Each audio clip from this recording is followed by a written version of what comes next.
In government, representatives from VPG Development appeared before the Board of Selectmen to present plans of a proposed apartment building at the former Savagrin property on Lenox Street.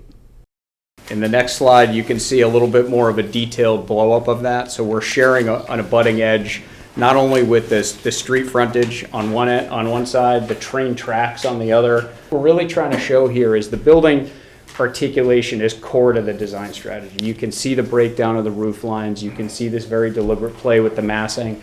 It's not just the massing, it's also the materials. We want to bring warmth and texture to the street edge. We want the building behind that to read differently, larger windows in the front, and really getting very thoughtful and playful with how the building feels. You can see there's integrated balconies for that residential texture and breakdown of the massing as well. I think we just have one other view, if you could jump to the next.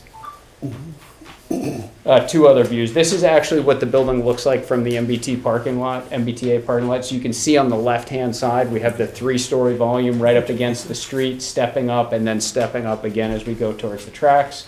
And then the last shot, I think, is an internal shot, just to give you a flavor for what that sort of overarching pass-through feels like. So this is where we're sort of separating that building on the front from the slightly larger building on the back, but we really want this to be an open kind of porte cochere drive-through area where you could drop somebody off, you could pick somebody up. All of that activity is happening internal to the site, away from the street edge, so we're really not impacting traffic.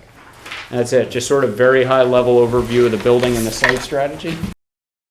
The selectmen had some reservations regarding the proposed structure. What about the hazardous materials in the ground? I mean, is that a substantial project to alleviate that? But this is too much. Can't you make it, the hazardous materials. Remember when they built the registry of motor vehicles near Northeastern? Mm-hmm. Then we couldn't use it because there were hazardous materials in the ground? I mean, you'd have to do that anyway. You answered that beautifully. But I hope that, you could scale back a little. What we want is the town of Norwood. We don't want the city of Norwood. We had to do it for the hospital because they had us by the neck, and we've given them everything that they've wanted, and they've still delayed. After meeting with VPG, the selectmen met with the planning board, conservation agent Holly Jones, and Mark Ryan of Public Works. The selectmen meet again February 15th. The Conservation Commission met in a hybrid format on Wednesday evening. Applicants appeared before the board for a continued public hearing regarding a proposed 2-story residential addition on Plantation Circle.